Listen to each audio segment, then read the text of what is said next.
ng bayan, maasahan anumang panahon.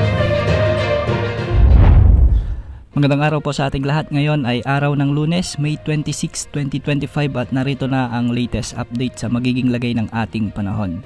Sa kasalukuyan ay patuloy na nakakaapekto ang ITCZ o Intertropical Convergence Zone sa Visayas, Mindanao at Palawan, samantalang easterlies ang nakakaapekto naman sa nalalabing bahagi ng Luzon.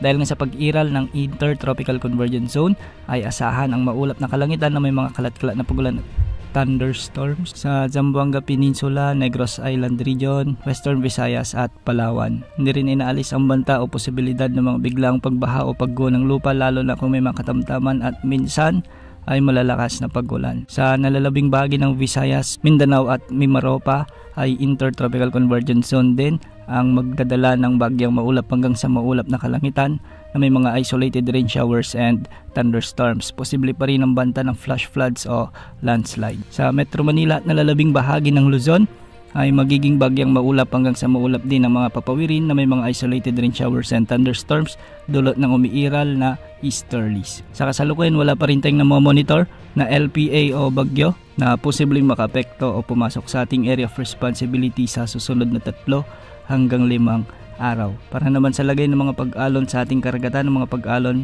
ng mga baybayin ng extreme northern Luzon ay posibleng umabot hanggang 2.8 meters, samantalang sa mga baybayin ng Visayas, Mindanao at Palawan at nalalabing bahagi ng Luzon ay posibleng umabot hanggang 1.5 meters. Yan ang update sa lagay ng panahon. Ito po ang weather update ng bayan, maasahan anumang panahon.